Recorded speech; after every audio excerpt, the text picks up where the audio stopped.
I'm very happy that I can say hi to the meme in chief of European Union, Fabio Mauri, DG Meme. Welcome to our program. Thank you very much. Pleasure to be Uh, here. so many of the people asked you already, but we know that, meme is like one of the ultimate ways of political communication these days. I found data that only on Instagram, 1 million memes is shared daily. So what made you, a software engineer, turn into general meme in chief of European Union at certain point of history?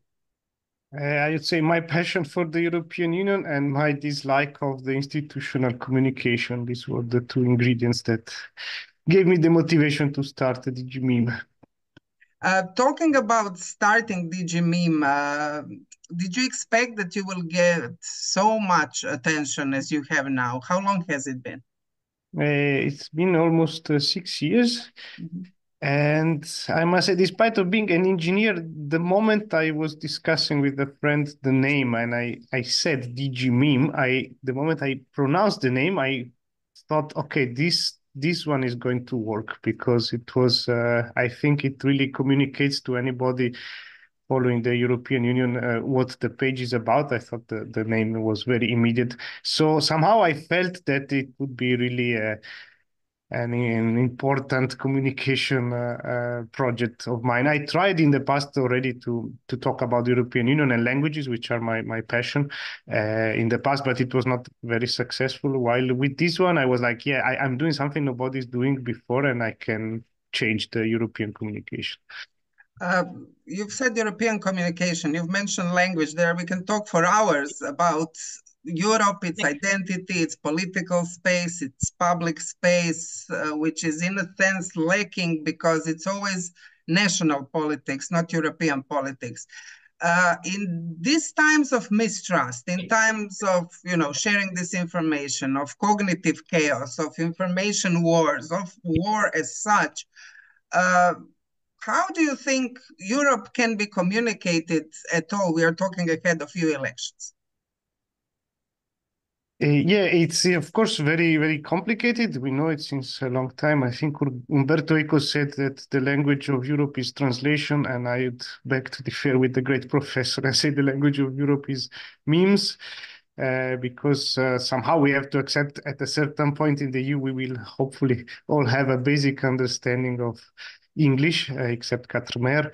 And and in that moment, yes, we can still use this basic knowledge of English to discuss politics and important matters. I think this is probably the direction. But nevertheless, having a visual support and creating certain topos that everybody can identify in the EU can only make this process faster. I don't know, the fact that Mark Rutte is cheap or that Dombrovskis never smiles, this kind of inside jokes make our politicians a bit closer to people and more relatable. Talking about relatability of politics, I know that many follow you. Some of them shared your memes. A lot of them shared their memes. Who would you like pull out as the person who knows how to communicate and who had good encounters with you and communications on Twitter? Definitely Vestager. She knows not. I mean, she knows how to do stuff, and also she's a good communicator. While maybe Dombrovskis knows how to do stuff, and his communication is a bit more, let's say, yeah, regular. So definitely Vestager is a good example. Breton also has a great communication teams. It means they're able from time to time to explain in simple words what they're doing using GIFs or using Spotify playlists and these kind of things. That's what makes communication successful these days. But who shared you? I remember one of Kaya Kallas, but who are Nice. like the biggest sharers of DigiMe? Yeah, well, definitely, yeah. Okay, if you're talking about national politicians, then Kallas and Landsbergis, the foreign minister of Lithuania, he really likes some of my memes. And yes, these are national politicians. Yes, but I'd say the Baltics love me. And yes, about commissioners, yes, many commissioners share stuff. Also, Skinas or yeah. Uh, Tell us why do you think, of course, we know the construct of European Union, and when our citizens go to polls, they always say, this Europe is so far away, especially in countries as Croatia, because we are on the lowest part of the scale concerning the turnout on European elections. How important can satire be? Can humor be? Because I think that we live in a time where people are really very sensitive to things. So how do people react on satire, on political satire these days? Often negatively, especially you notice the shift in platform. Like on Twitter, I rarely get negative, like these woke comments from people that don't understand satire. While on Instagram, yes, as there are younger people, I suppose they have more negative comments to certain sensitive memes. But yeah, so about satire, what it can do, I don't know. I think it can help focusing on certain uh, problems or events that otherwise go unnoticed. I mean, European politics is so complex that every day there is something happening, so it's hard to keep an eye on it. And by choosing what to comment, I can also direct the attention to certain topics that are, I think, important. But of course, it has its limitation. I think in our democracy, nevertheless, satire is very important because it is connected with freedom of speech and the right of anybody to make fun of those in power and to criticize society and customs and what are our habits. So this is very important for satire, and that's why satire has so many enemies from all the different spectrum of fanatics from left and right wing, and that's why it's important to preserve it and support satirical authors and defend them when they try to make a point. Some disinformation narratives and conspiracy theories are flooding the European public space, global public space communication space. Can satire be of help? Because it's kind of parallel realities being built out there on the internet. Yes, it can be useful, and I think it's the only effective approach because effects are too slow for our crazy world, and it's bad, but that's the truth. I think of I don't know. The Commission had for more than 10 years a website where they were replying to all the claims made by British tabloids about, I don't know, the fact that the EU wants to regulate the shape of bananas or this kind of bullshit. And the Commission had a very, fact-based approach. They sent lawyers to write these very long pages where they explain why it is not correct to claim this and that. And of course, nobody reads this because it's unreadable and it's too serious, and it takes one day to prepare a proper reply, and in one day that old news already made enough damage. While if you make fun of these claims and you discredit somehow the fake news itself, then people will think of it as a laughing stock. They will connect it with something laughable, and maybe some of them will understand that the tabloid claim is not correct. So I think it's among all the weapons we have to fight disinformation and fake news, that's probably the best one. You've mentioned in one interview these extremist, let's say, narratives that are out there, and you've mentioned it now in European public space. And we know that from Brexit on, politics changed. It became hate politics and insult politics. So where do you see this landscape of Europe? You've mentioned the crucial thing for our democracy, which is freedom of media and freedom of expression. In these times, we see that there are many tries to reduce it because it's always an excuse to say we are in an extraordinary situation because of the war. There's a lot of talk about so-called foreign influence on European information space. Where do you see Europe heading after these elections? wow. I don't know I'm just a humble satirical author, and I think these elections will show if we have any hope to be united and fight these common enemies, which I think we have all the power needed to really like destroy properly if we find unity, or if the elections will show that the populists will take over and that they will manage to split the possibility of finding agreements and finding swift actions. I think we lost many chances already with all this waiting. Maybe Putin will understand he's wrong. I mean, there is no, it's just silly to sell it like this. If we don't act, if we don't show that we are ready to reply with strength, it will be again very, very hard time for our continent. And if anybody who reads history books can see a lot of similarities with what happens in 1938. So it's that's why the EU elections are so important, because they will decide, I think, the fate, and they will measure how strong this all this information and the Russian apparatus in Europe is. When we say meme, and to understand how much influence one picture with great montage, with super idea, with intelligent wording, with connection to, happenings in reality, how much time it's just, it's an inspiration, it's a long process of thinking. Are you alone doing this? Are you, Fabio, is Fabio himself just did you meme, and there are some other friends helping you? Let's say about this, it's 95% of the things I publish are mine, because I want to be sure it is written and made in the way I'm confident in sharing it. Because when you press publish and you could potentially reach 100,000 of people, you want to be sure that what you're saying is more or less what you feel.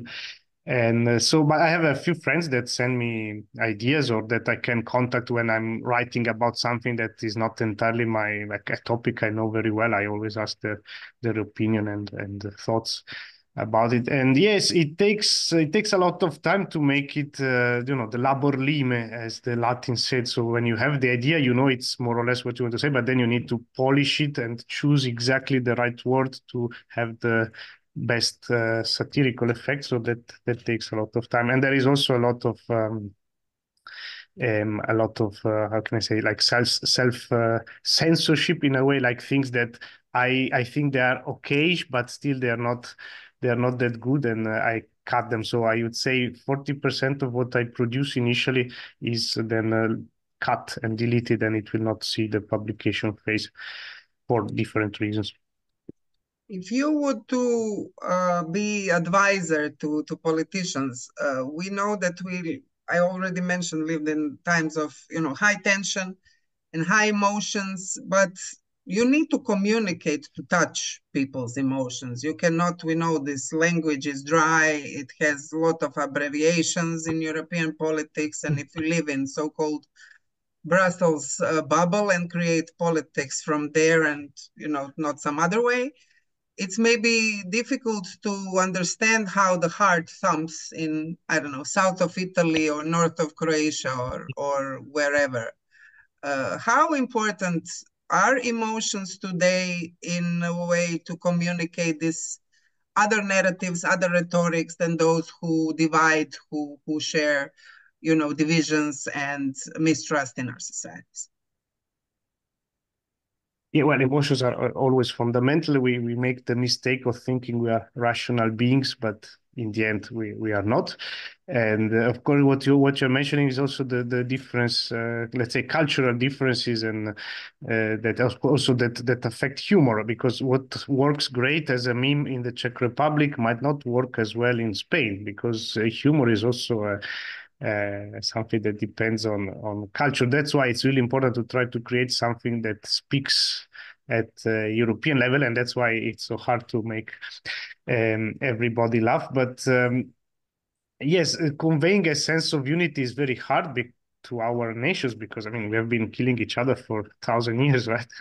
In the last 60 years, you're like, let's try to be friends. It's of course. not easy, but I believe that after all, on the big things we all agree. Like, I don't know, we don't have that penalty, that we try to avoid having violence unless it's really needed.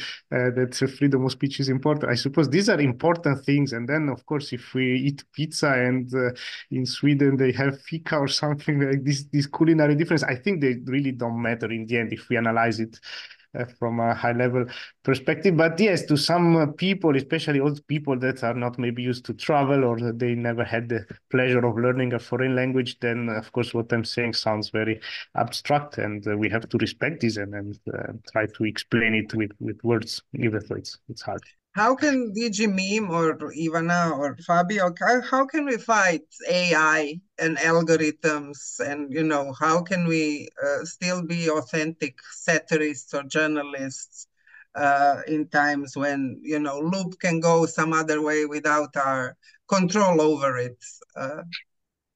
Well, let's say as a software engineer, I'm not so afraid of AI. It's as everything that science produces, from atomic energy to algorithm, it's a tool that we can have, and then depends on people and business managers to use it properly.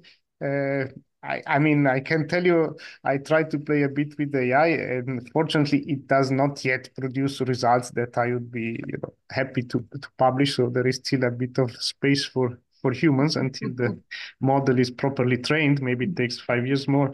I don't know. In any case, I wouldn't be so worried. We can try to use it to make our job quicker and reduce the annoying part of our job, and always double check. In the end, whatever AI produces, it cannot take responsibility for it. So you will always need a human in the end to do stuff. So again, let's see what the future brings. But it's definitely important to regulate and put limit to certain usage. Yeah, that one we all agree. At the beginning, you were anonymous. How did you decide to go out and tell who you are? And does that have something to do with your, I must say, kind of public work? Because you do a lot for what is called these days media literacy. Because when you talk to public, when you talk to people, go on conferences, you do help people open up to new ways of thinking, if I can say. Yes, the choice of going public came after 2 years. And I must say, I was really, really afraid, because everybody loves me now in the EU bubble. But then it was definitely not like this, because I don't only make fun of things. I also try to constructively criticize a certain stale approach to communication. So, of course, I didn't have, and I still don't have, a lot of friends in the hierarchies. But after 2 years, I felt that time was ripe. I think I had enough followers. There was an interview appearing on Politico that everybody read in the bubble. So somehow that helped giving a certain institutionalized view of DG Meme, and some more brave officials, they were also claiming that it can be beneficial and that there are things that can be learned from this communication experiment. So that's why I decided after 2 years, okay, I can dare to go public. And of course, it helps me a lot, because, as you say, I can participate to conferences and explain a bit what I'm doing and what are my vision on things. And for the end, does DG Meme has its own favorite DG Meme or meme that, it doesn't necessarily need to be yours? A favorite meme? The one that I will publish tomorrow, probably. I mean, the one that still has to come. And we're using Okay, always the new one. Always the new one. Yeah. Fabio Mauri, DG Meme, thank you so much. We'll continue to follow you and hopefully see you soon also in Croatia. Thank you. A pleasure, of course. Ciao. Bye. Ciao, ciao.